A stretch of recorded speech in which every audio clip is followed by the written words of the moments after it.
Video शुरू होने से पहले एक चीज़ आपको बता देता हूँ कि ये चैनल का दूसरा वीडियो है और अभी तक कोई भी सब्सक्राइबर नहीं है इस चैनल के ऊपर, क्योंकि ये बिल्कुल नया चैनल है। लेकिन फिर भी इसके ऊपर वीडियोस आती रहेंगी और अमेजिंग कंटेंट आएंगे बॉडी बिल्डिंग और उससे रिलेटेड, और जो आपके क्वेश्चंस है उसके ऊपर भी वीडियो और डेली के बेसिस के क्वेश्चंस के ऊपर भी वीडियोज़ के ऊपर ज़रूर आएंगे। Welcome to Fit Pro. आज हम बात करेंगे एक ऐसी बॉडी बिल्डर के बारे में जो काफ़ी फ़ैन फेवरेट है, जिसको मॉडर्न टाइम का केविन लेब्रॉनी भी कहा जाता है। जी हाँ, हम आज बात करने वाले हैं रेमॉन डिनो के बारे में। जैसा कि आप सब जानते हैं, आपने इनको काफ़ी ज़्यादा देखा होगा रील्स पे और काफ़ी ज़्यादा फेमस भी हो चुके हैं। ब्राज़ील के रेमॉन डिनो क्लासिक डिवीज़न के अंदर कम्पीट करते हैं। रेमॉन डिनो अपनी शेप के लिए काफ़ी फेमस हैं। बहुत ही यूनिक शेप और स्ट्रक्चर है इनका और काफ़ी ज़्यादा लोग इनको पसंद करते हैं। तो अगर हम बात करें रेमॉन डिनो की, तो इनका पूरा नाम है Ramon Rocha Queiroz. One of the top body builders में से एक है। इनकी उम्र है 19 साल और इनकी हाइट है 6 फीट 1 इंच और उनका वेट है 102 kg।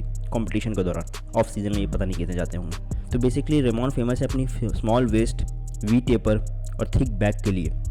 बहुत सारे लोग इंडिया के अंदर भी फ़ैन हैं। रेमॉन डिनो पैदा हुए थे फरवरी 9, 1995 में ब्राज़ील के अंदर।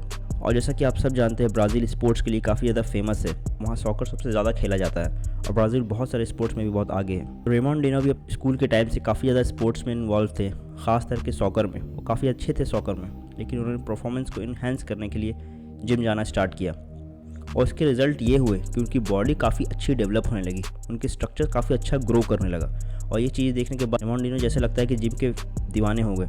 वो बहुत पैशनेट हो गए इस चीज़ के अंदर और बॉडी बिल्डिंग को लेकर, और काफ़ी ज़्यादा लोगों से बात करने लगे बॉडी बिल्डिंग और रिसर्च भी करने लगे बॉडी बिल्डिंग के ऊपर।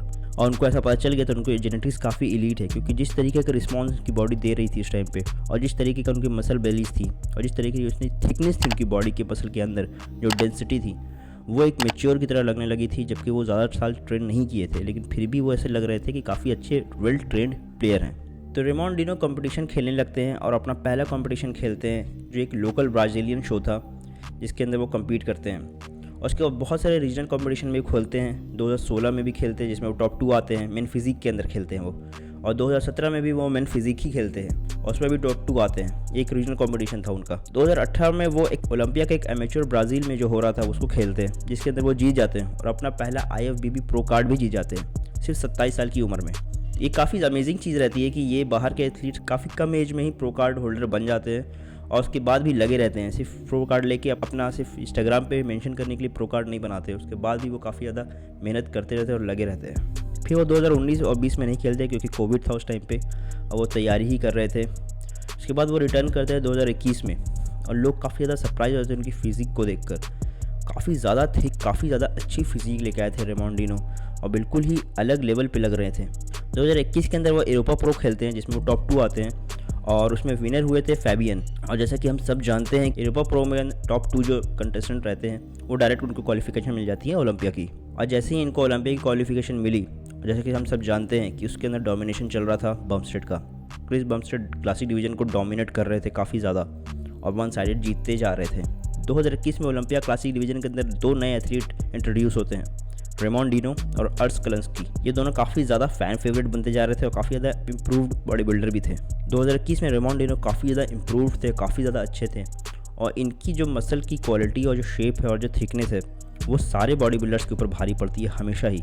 रेमॉन डिनो की जेनेटिक्स इस मामले में तो नेक्स्ट लेवल है और काफ़ी बार ऐसी इनकी सिर्फ जेनेटिक के बेसिस पे ही रैंकिंग में ऊपर मिल जाती है, क्योंकि इनकी जेनेटिक्स काफ़ी नेक्स्ट लेवल है। इनके हर एक बॉडी पार्ट में, स्मॉल बॉडी पार्ट्स की भी थिकनेस इतनी ज़्यादा है, जैसे कि अगर आप इनके फोर आर्म्स देखेंगे उसमें भी थिकनेस इतनी ज़्यादा है, उस बॉडी पार्ट से भी डोमिनेट करते हैं शो में अपने। तो 2021 में ये टॉप 5 के अंदर पोजीशन कर गए थे ओलंपिया के अंदर और काफ़ी अच्छी प्लेसिंग भी थी इनकी।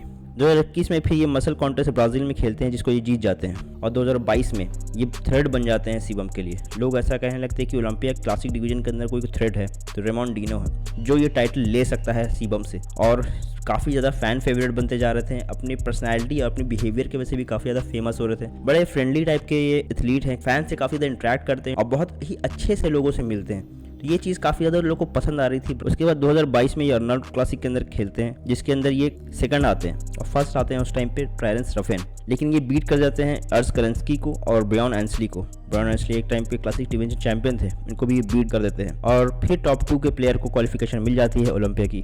2022 का ओलंपिया स्टार्ट होता है और ये बन चुके होते उस टाइम के फ़ैन फेवरेट। लोगों को सीबम तो पसंद थे ही, लेकिन लोगों को रेमोंडिनो को देखने का भी काफ़ी ज़्यादा एक्साइटमेंट था, क्योंकि वो भी देखना चाहते थे कि रेमोंडिनो इम्प्रूव्ड होकर सीबम के सामने कैसे नज़र आएंगे। और वैसा ही हुआ। ये दोनों एथलीट आमने सामने जब नज़र आए तो काफ़ी ज़्यादा कांटे की टक्कर हुई। और 2022 के ऑरलैंडो क्लासिक के अंदर लोग ये बिल्कुल कहने लगे थे कि ये तो पक्का बीट कर देंगे इस बार सीबम को, स्पेशली अपने आर्म्स और बैक में, क्योंकि ये दोनों जगह इनका सबसे डोमिनेट एरिया है। सीबम इस दो जगह पे उस टाइम पे लैग करते थे। जैसे कि हम जानते हैं सीबम के बाइसेप उतने बड़े नहीं हैं और बैक हमेशा से इनका क्रिटिसिज्म का पार्ट रही है। लोगों को ऐसा लगने लगा कि जब रेमोंडिनो इन चीज़ों में इम्प्रूव कर जाएंगे तो हो सकता है कि सीबम को भी बीट कर जाए।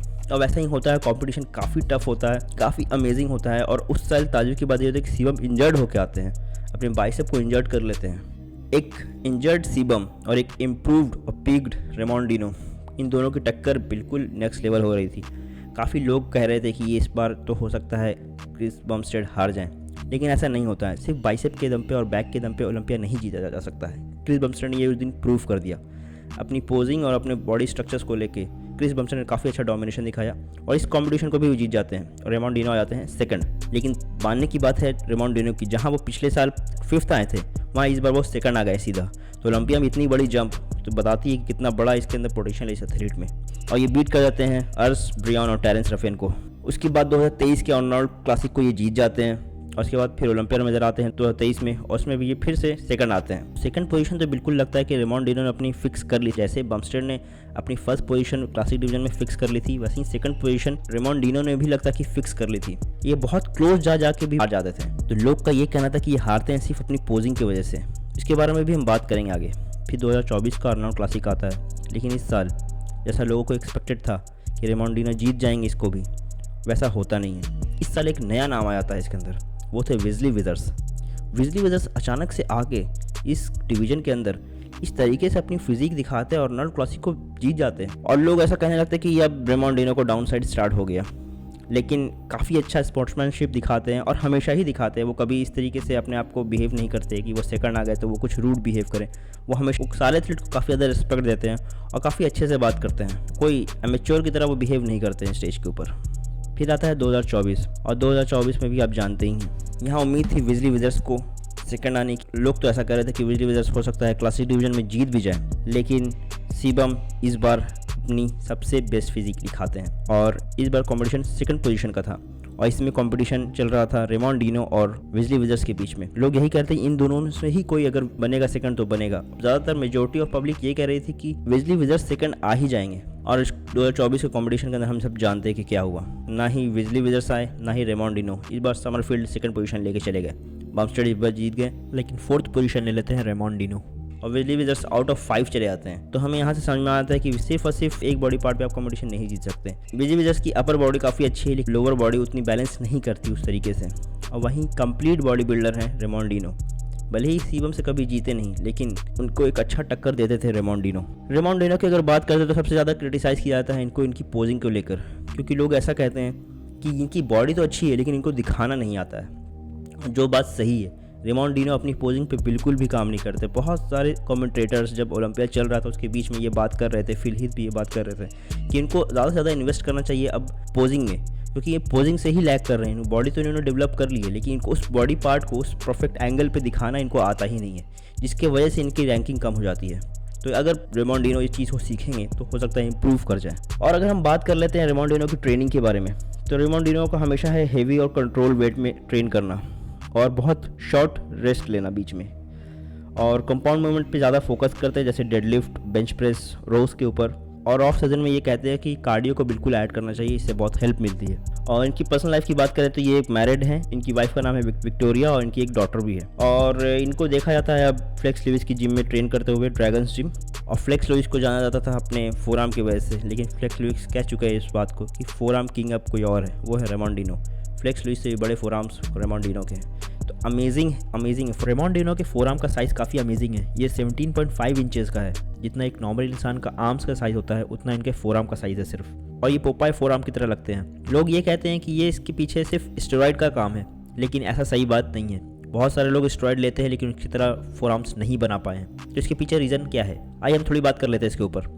और अगर आपको भी फोरआर्म बढ़ाने हैं तो आपको काफ़ी ज़्यादा हेल्प करेगा ये सारे टिप्स। तो बेसिकली ऐसा कहा जाता है कि रेमोंडिनो एकल ब्राज़ील से बिलोंग करते हैं और वहाँ के लोग के आर्म्स काफ़ी ज़्यादा स्ट्रांग होते हैं। और रेमोंडिनो बचपन से ही कैलिस्थेनिक्स में काफ़ी ज़्यादा इन्वॉल्व थे अपने स्कूल के टाइम से। और कैलिस्थेनिक्स में बेसिकली होता है कि आपकी ग्रिपिंग और अपनी हाथ की स्ट्रेंथ यूज़ होती है, जिसकी वजह से उनके फोरआर्म काफ़ी ज़्यादा डेवलप कर गए।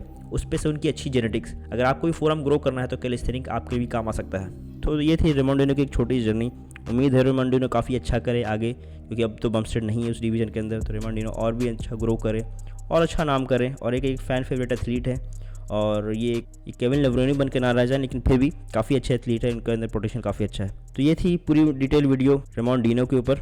नेक्स्ट वीडियो बहुत ही जल्दी आने वाली है, तब तक के लिए चैनल को सब्सक्राइब कर ले। Thank you.